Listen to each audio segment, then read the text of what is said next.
Hey everyone, welcome back to Latrell Talks with Latrell R. Morris. That's me. Sorry there was no episode last week. It really slipped my mind and I was very busy, so I couldn't get an episode out last week. But I'm back. And today we are going to talk about diversity and representation. So there's this big hoopla about diversity and representation, and there's a lot of, I would say, pushback from people about diversity, which is confusing to me because we're not in a world where everyone looks the same. So people pushing back on diversity is it's always going to be weird to me, but I know the underlying implications of why people push back on diversity. For so long, we have been fed that there is a certain look or certain beauty that is the norm or is the standard. So, as we progress, or some of us progress, we're just like, okay, this isn't right. There shouldn't be. If you look around, there's a mix of people around us. Why is only this standard or this look being, you know, put to the forefront? What about everybody else? And now that a lot of people they're looking for diversity, you have people on the other side saying no, no, no, no. Example, The Little Mermaid, now that she is black with locks, people are like, no, this is not my childhood, blah, blah, blah, blah, blah. The story you saw on Disney isn't even the actual Little Mermaid story, so let's just stop right there. On top of that, it's a fictional character. It's not like it's a historic figure or real person. It's a fictional character. And I guess I understand why they feel that way. I don't agree with why they feel that way. But I also understand that we, as people of color, do need our own characters. It would be nice to see more of our own characters. And I know there are people who are doing the work and creating characters and such. But at the end of the day, it's still a very, very a limited set of people of character. Excuse me. There's still a very limited set of people of color characters.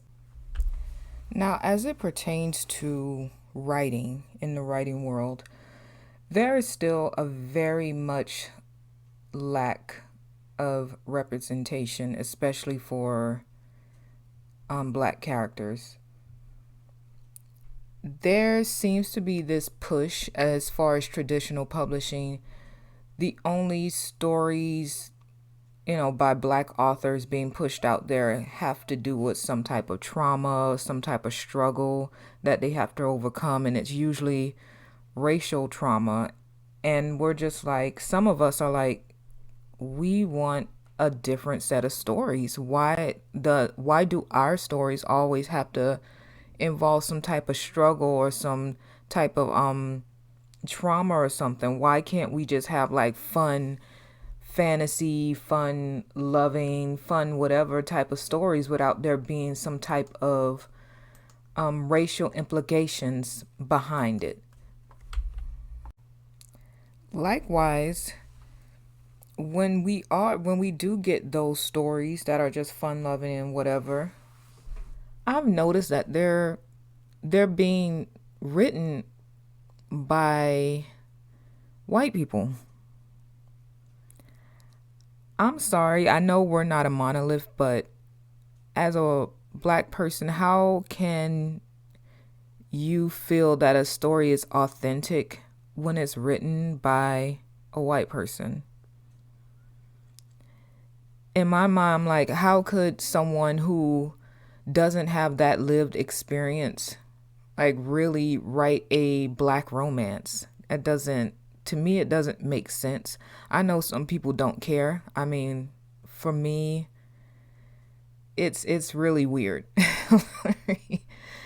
And then I'm actually in a Facebook group for readers, and we were talking about this, and somebody said, well, I thought y'all wanted diversity and you're mad because somebody white wrote a black love story or an interracial love story where the woman is the main character is a black woman. And when we talk about diversity, we're talking about people that look like us, people of color telling our own stories. That's what we're talking about. That's diversity. A white person telling the story of a black person is not diversity, because that you're still keeping that standard, and the majority you're keeping that up. What about the rest of us? The rest of us that don't tell those type of trauma stories? Shouldn't we get a platform to tell fun, quirky love stories or fun fantasy stories on our own? I mean, truth be told, the traditional publishing field is still majority white, and it's a very small minority of people of color.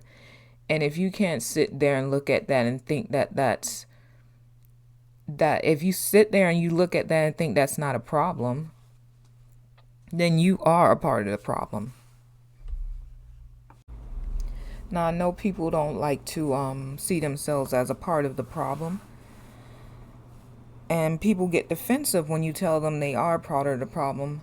But I ask those people who feel like the people who get defensive about that, why do you feel so strongly that you're not a part of the problem? Like, where are these emotions really coming from?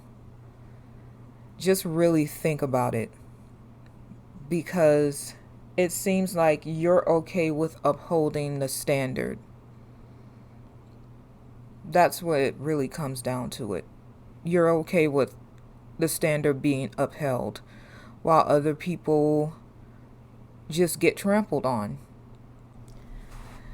So let's now talk about beauty standards.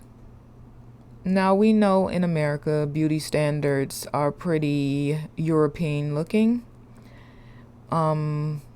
Mostly blonde hair, blue eyes, very thin is like the ideal in America.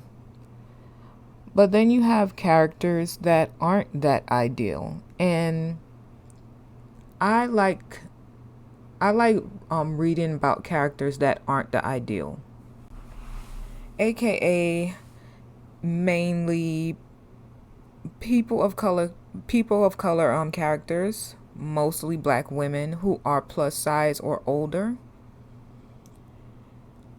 And I guess this has more to do with representation for me, because as someone who is black, plus size, and older, to read those characters and to have those characters have a nice story, a nice love story, whatever, just having that representation, and it's a positive representation, is really refreshing. Likewise, most of my characters are those characteristics. I like writing stories about black women who are not seen as the beauty standard in the black community. So she's usually dark skinned, fat, taller, and older. Like I said, usually mid-30s to upper 30s. And it just, I want that to start being okay. It's okay to write characters like that, because everyone essentially. It's not in a sense fair to feel like only you have to look a certain way to get a happy ending, or a certain way to be the main character. And I know other authors, indie authors, that write women like that as well. And like I said, it's refreshing because as I get older, I mean, I don't have 20 something year old problems anymore. I'm damn near, I'm closer to 40 than I am to my 20s. So it's a little different over here for me.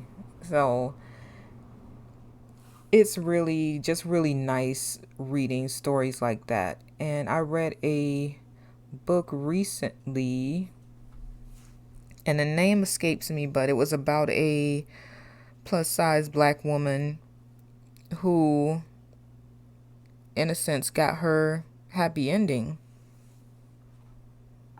And I'm sitting there like, I'm rooting for this woman. I really am. I want her to have her happy ending, even if it came in a unconventional way. It still came. But my character Lena Myers and Gabby in my trilogy, my friend trilogy series, they're both the main characters, and they're both plus size women that at the end get their happy ending. It's really easy when you are upheld as the standard to fall into the trap that this should be the only, or because this was the norm before, it should stay the norm. It's really easy to fall into that trap, and it does take somebody that's really progressive, I feel, and really a deep thinker to break out of that. And to me, that's a good thing. Because like I said, we're not, even in the black community, we're not all monoliths. Some grew up in the hood, some grew up middle class, some grew up in high class society. We're not, all of our backgrounds are not the same. However, there is this one thing that we still hold, and that's being a black person. If we're in America, our story is unique from somebody who's from the Caribbean or from somebody who's from Africa. So it's really a unique yet different type of story. And like I said, I want to see more of us, more people of color tell our stories, and to be pushed to the forefront where it doesn't have to deal with trauma, because it's exhausting. Reading sometimes is supposed to be an escape, and if I'm reading about racial things, is that really an escape? Because I can go outside my door and see that. But yeah, that is it for this episode. I hope you enjoyed it. Don't forget to like, share, and subscribe on my YouTube channel, and also share or subscribe to my podcast.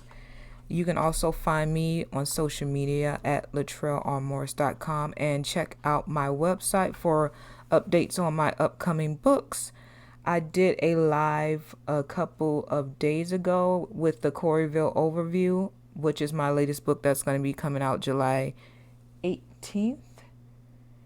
So if go on over to YouTube and check that out if you're over here on the podcast. I do post an episode of podcast on YouTube as well. So if you're on YouTube over here, go to the live section and that video is there. But other than that, I will talk with you guys later. Bye.